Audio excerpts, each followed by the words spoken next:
Hi friends, welcome to knowledge view point. WBCS exam নিয়ে একটা গুরুত্বপূর্ণ আপডেট উঠে এলো। ওয়েস্ট বেঙ্গল পাবলিক সার্ভিস কমিশনের পক্ষ থেকে জাস্ট একটা আপডেট উঠে এলো, সেটা হলো ডাব্লিউবিসিএস রিলেটেড, এবং সেটা হলো ডাব্লিউবিসিএস রেজাল্টের আপডেট। সেই আপডেটটাই আমি তোমাদের পৌঁছে দেবো। জাস্ট আমাদের ভিডিওটা সঙ্গে থাকো। আমাদের চ্যানেলে যদি নতুন হয়ে থাকো অবশ্যই চ্যানেলটাকে সাবস্ক্রাইব করে রাখো, নোটিফিকেশনটাকে অন করে রাখো, যাতে ডাব্লিউবিসিএস বা পিএসসির যে কোনো আপডেটগুলো সহজেই তোমাদের কাছে পৌঁছে যায়। ডাব্লিউবিসিএস রেজাল্ট নিয়ে যে আপডেটটা উঠে এলো সেটা হলো 2021 সালে ডাব্লিউবিসিএস যে এক্সামিনেশন হয়েছিল তার এগেনস্টে এই আপডেটটা। 2021 সালের ডাব্লিউবিসিএস এক্সামিনেশনের এগেনস্টে যে গ্রুপ ডি তার একটা মেরিট লিস্ট পাবলিশ করলো ফর পার্সোনালিটি টেস্ট। পিএসসির পক্ষ থেকে এই মেরিট লিস্টটা তারা পাবলিশ করলো ফর ইন্টারভিউ। এই লিস্টে তোমাদের নাম আছে কিনা অবশ্যই লিস্টটা যাচাই করো, দেখে নাও। যাদের লিস্টে নাম আছে অবশ্যই তাদের জন্য একটা কংগ্রেচুলেশন নলেজ ভিউ পয়েন্টের পক্ষ থেকে। তোমাদের ইন্টারভিউটা সফল হোক এটাই কামনা করে নলেজ ভিউ পয়েন্ট। দেখো, যে মেরিট লিস্টটা পাবলিশ করলো তারা, সেখানে বেশ কিছু ক্যান্ডিডেট পাস করেছে। এই মেরিট লিস্টটা যাদের নাম আছে তাদের যে করণীয় যে কাজগুলো, সেই কাজগুলো একটু করতে হবে তোমাদের। সেই আপডেটটা একটু দেওয়ার চেষ্টা করছি। দেখো, যাদের নাম আছে এই মেরিট লিস্টে বা এই লিস্টে পার্সোনালিটি টেস্টের জন্য ডাকা হলো যে সমস্ত ক্যান্ডিডেটদের, তাদের করণীয় কি? এখন তাদের দুটো কাজ করণীয়। সেটা হলো যে ডেটে তাদের ইন্টারভিউর ডেট পড়বে বা যে ডেটে ইন্টারভিউর ডাক পড়বে সেই ডেটে তাদেরকে একদম পারফেক্ট টাইমে উপস্থিত হতে হবে। সঙ্গে কি নিতে হবে? দেখো, যাবতীয় ডকুমেন্টস, এডুকেশনাল কোয়ালিফিকেশন যেটা, সেই সঙ্গে যদি এক্সট্রা ক্যারিকুলার অ্যাক্টিভিটি থাকে সেগুলোও কিন্তু সঙ্গে নিতে হবে।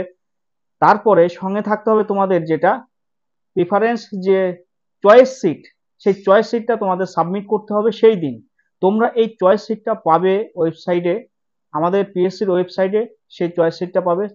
চয়েস সিটটা প্রিন্ট আউট করে তোমরা কিন্তু সাবমিট করবে ইন্টারভিউর দিন চয়েস সিটটা। ওকে, সেই সঙ্গে চয়েস সিটের মধ্যে দেখো, গ্রুপ ডি এর জন্য যে পোস্টগুলো দেওয়া আছে সেই পোস্টগুলোর প্রেফারেন্স তোমাকে দিতে হবে। যে পোস্টটা তোমার কাছে ফার্স্ট প্রেফারেন্স থাকবে সেই পোস্টটাকে তোমরা 1 নাম্বার লিখবে, যে পোস্টটা তোমার সেকেন্ড প্রেফারেন্স থাকবে সেটাকে 2 নাম্বার লিখবে, যে পোস্টটা থার্ড প্রেফারেন্সে থাকবে সেটাকে 3 নাম্বার লিখবে। এইভাবে কিন্তু তোমরা তোমাদের পোস্টগুলো, গ্রুপ ডিতে যে পোস্টগুলো আছে সেই পোস্টগুলোর এগেনস্টে তোমরা প্রেফারেন্সটা দেবে, কিন্তু তোমার র্যাঙ্কিংটা বা জবটা পাওয়ার যে অপরচুনিটি, সম্ভাবনা, সেটা কিন্তু অনেকটা ডিপেন্ড করে। ওকে, এইবার যে পোস্টগুলো আছে আমি সেই পোস্টগুলো একটু তোমাদেরকে বলবো। গ্রুপ ডি এর জন্য যে অ্যাভেলেবেল পোস্টগুলো কি কি এক ঝলকে দেখে নেব। নাম্বার 1 বা প্রথমেই বলবো inspector of cooperative societies, panchayat development officer, rehabilitation officer.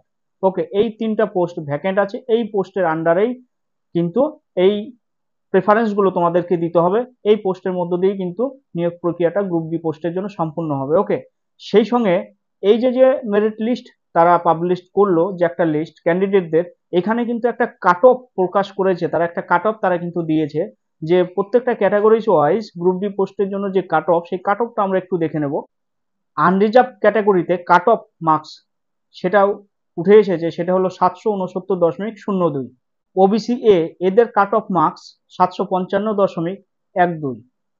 OBC B এদের কাট অফ মার্কস 759.52। এসসিদের জন্য কাট অফ মার্কস 725.83। এসটিদের জন্য যে কাট অফটা সেটা ছিল বা সেটা আছে 643.48। ফিজিক্যাল হ্যান্ডিক্যাপ বা ডিসএবিলিটিস আছে যারা, তাদের জন্য কাট অফটা 651.07। এই হলো কাট অফ মার্কস, যেটা কিন্তু ডিপেন্ড করে, এই কাট অফ মার্কসের উপর ডিপেন্ড করেই গ্রুপ ডি এর যে রেজাল্ট সেটা কিন্তু তারা পাবলিশ করেছে ফর ইন্টারভিউ এর জন্য। তাহলে এই সমস্ত ক্যান্ডিডেটরা ইন্টারভিউ যাবে, কি কি করণীয় বলে দিলাম। ভিডিওটা যদি ভালো লাগে বন্ধুদের মধ্যে ছড়িয়ে দাও, লাইক করো, কমেন্ট করো, শেয়ার করো। আজকের আলোচনা এই পর্যন্তই। জয় হিন্দ, বন্দে মাতরম, ভারত মাতা কি জয়।